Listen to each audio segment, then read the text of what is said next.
అమ్మేసినవి తినకండి, బొమ్మేసినవి తాగకండి, బొమ్మేసినవి కొనకండి.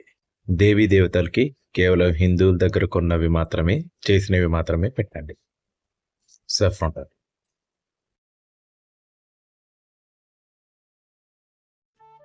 Welcome to saffron turtle channel. ఈ వీడియోని లైక్ చేయండి, షేర్ చేయండి, ఈ ఛానల్ని సబ్స్క్రైబ్ చేయండి. మరిన్ని అప్డేట్స్ కోసం ఆ బెల్ ఐకాన్ని ఒత్తండి. అలాగే మీ అభిప్రాయాన్ని కూడా ఖచ్చితంగా కామెంట్స్లో రాయండి. Thank you. Saffron turtle. ఇటీవల చేసిన కొన్ని సంచలనమైన వ్యాఖ్యలు, ఆ తర్వాత వాటి యొక్క తీర్మానాలు చూద్దామండి. సో ఫ్రీబీస్ ఇంకా ఎన్ని రోజులు క్రియేట్ చేస్తారు, వాళ్ళకి గవర్నమెంట్ జాబ్స్ కానీ లేకుంటే జాబ్ ఆపర్చునిటీస్ కానీ వాళ్ళు ఎందుకు మీరు ఇయ్యట్లేదు అని ఫ్రీబీస్ ఇచ్చే నాయకుల మీద సుప్రీంకోర్టు అడిగింది ఇటీవల. నెక్స్ట్ విషయం,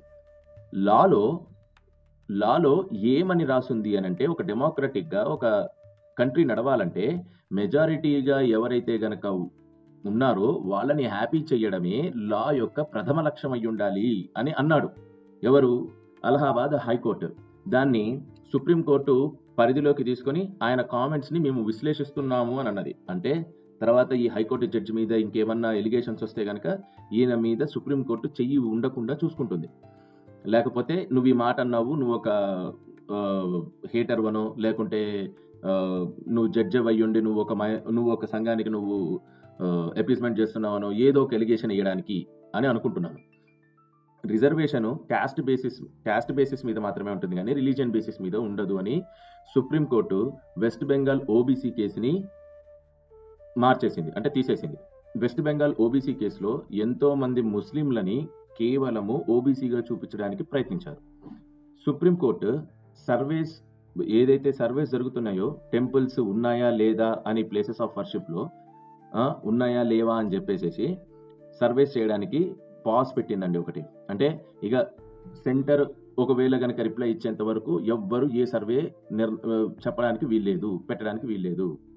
అయితే 2020లో 6 పిటిషన్స్ సుబ్రహ్మణ్యం స్వామి 6 పిటిషన్స్ పెట్టారండి.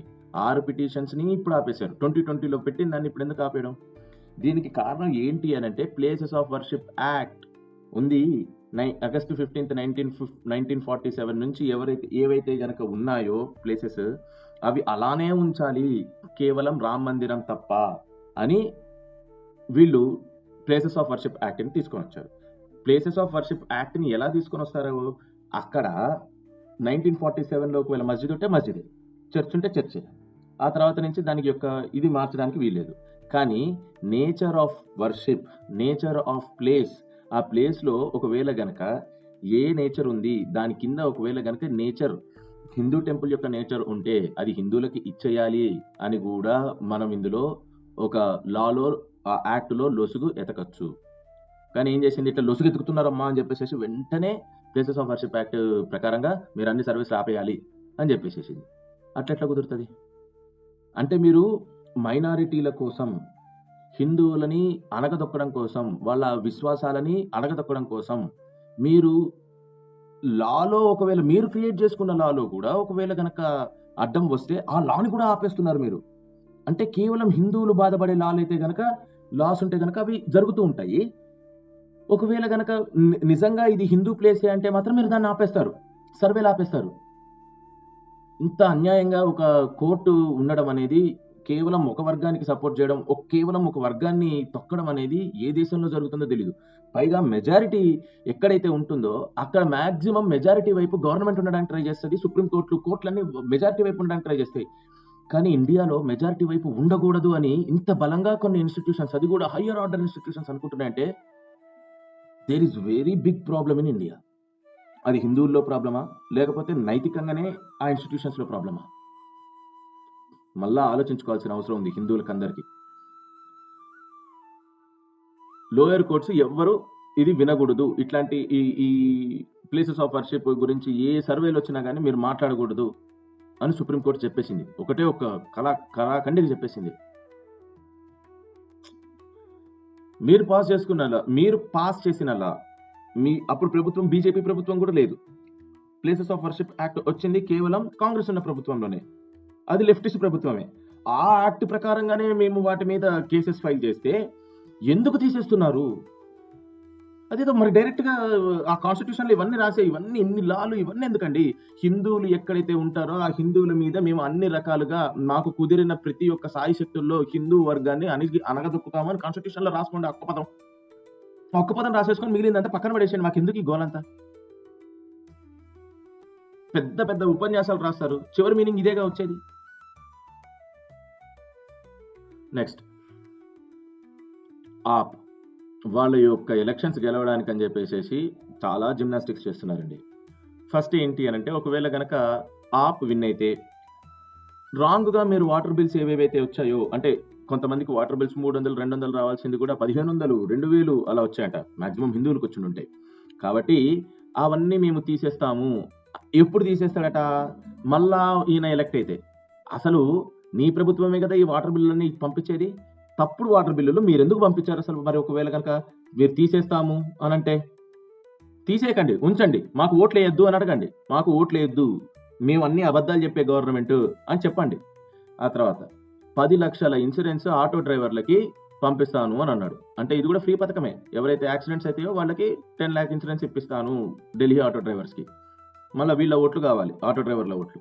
ఆ తర్వాత ప్రతి మనిషికి, ప్రతి ఢిల్లీలో ఉండే ప్రతి అమ్మాయికి, ప్రతి మహిళకి ₹1000 దాకా మేము స్కీమ్‌ని అనౌన్స్ చేస్తున్నాము. ప్రతి నెల ₹1000 10 నుంచి 15 రోజుల లోపట ఈ స్కీమ్ అమలు అయిపోతుంది అని ఆర్టీసీ చెప్తుంది.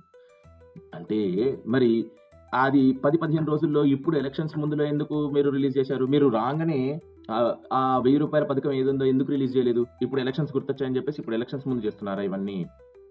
ఆ తర్వాత ఆప్ ఎప్పటినుంచో 200 పర్ మంత్ ఫ్రీ అని అన్నారు.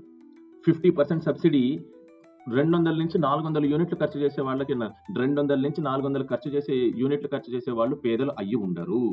400 యూనిట్లు ఖర్చు అవుతున్నాయి. వాళ్ళు పేదలు అయ్యి ఉండరు. వాళ్ళకి 50% సబ్సిడీ ఇచ్చి ఏం చేద్దామని?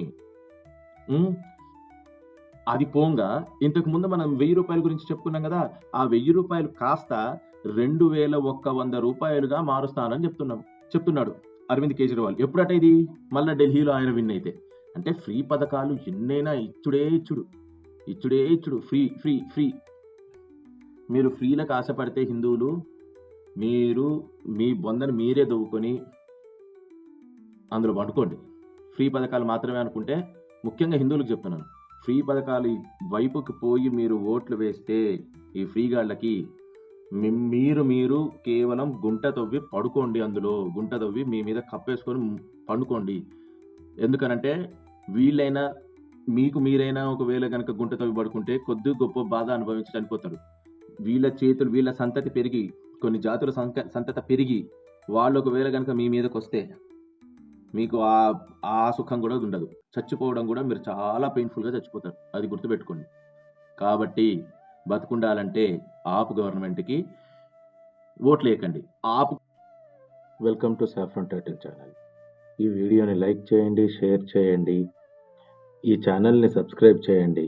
మరిన్ని అప్డేట్స్ కోసం ఆ బెల్ ఐకాన్ని ఒత్తండి.